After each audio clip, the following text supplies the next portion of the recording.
बिस्मिल्लाहिर्रहमानिर्रहीम। अस्सलाम वालेकुम। आज मैं आपके लिए चिकन कबाब फजीदा की रेसिपी लेकर आई हूँ। ज़बरदस्त रेसिपी है, ज़रूर ट्राई करें। रेसिपी पसंद आए सब्सक्राइब करें, बराबर में दिए गए बेल को क्लिक कीजिए ताकि हर नई रेसिपी आपके पास सबसे पहले आ जाए। तो अब आते हैं हम रेसिपी की तरफ। तो यहाँ ब्रेस्ट चिकन लिया है हमने 500 ग्राम। इसको चॉपर में चॉप करके कीमा बना लेंगे। कीमा बनने के बाद इसमें नमक डाला 1 टीस्पून। आप अपने जायके के हिसाब से भी नमक डाल सकते हैं। बारीक कटी हुई प्याज डाली है, एक स्मॉल साइज़ की, छोटे साइज़ की। हरा धनिया डाला है 1/2 कप बारीक कटा हुआ। लाल मिर्चों का पाउडर जाएगा 1 टीस्पून। कुटी हुई लाल मिर्चें जाएंगी इसमें 1 टेबल स्पून।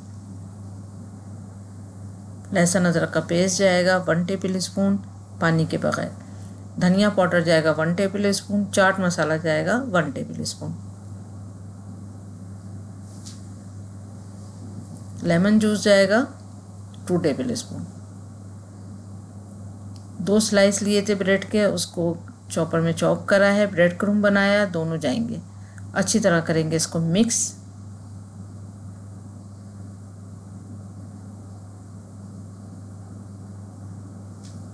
बहुत अच्छी तरह मिक्स करने के बाद फिर हम इसको एक कबाब बनाएंगे। तो छोटा सा पेड़ा लेंगे और एक स्मूथ सा कबाब बनाएंगे। आप चाहें तो थोड़ा सा ऑयल भी लगा सकते हैं हाथों पे। बस सारे कबाब इसी तरह रेडी कर लेंगे।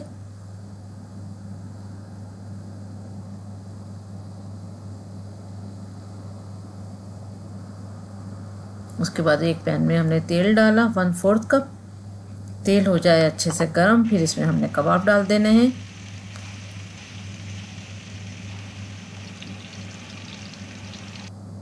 कबाबों का कलर चेंज हो जाएगा, फिर हम इसको टर्न करेंगे। थोड़ी से हमने स्पेस देना है इसको ताकि मज़ीद कबाब हम इसमें रख सकें।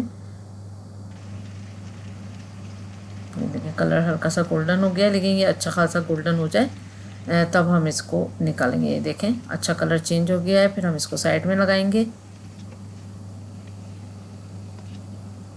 अब इसी में हमने शिमला मिर्च फ्राई करनी है। तो यहाँ पर हमने शिमला मिर्च ली है येलो और रेड कलर की, और इसको हल्का सा करेंगे यहीं पर फ्राई। चंद सेकंड हमने इसको फ्राई करा। फिर इसी में हमने टमाटर डाल देना है। एक छोटे साइज़ का टमाटर कटा हुआ डाल दिया। उसके बाद फिर इस पर हमने प्याज डाल दी 2 मीडियम साइज़ की। फिर इस पर चाट मसाला डाला 1 टेबल स्पून और 2 टेबल स्पून लेमन जूस डाल दिया। उसके बाद अच्छी तरह से इसको यहाँ पर फ्राई भी करेंगे और मिक्स भी कर लेंगे। बहुत अच्छी तरह मिक्स करेंगे और बहुत अच्छी तरह इसको यहाँ पर फ्राई करेंगे। आंच को तेज़ ही रखेंगे।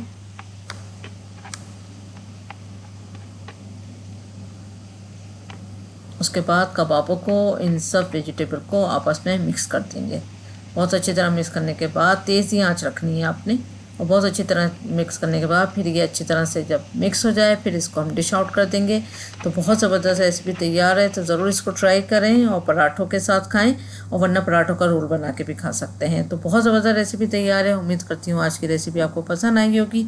Thank you for watching. दुआओं में याद रखें, अपना ख्याल रखें। अल्लाह हाफिज़।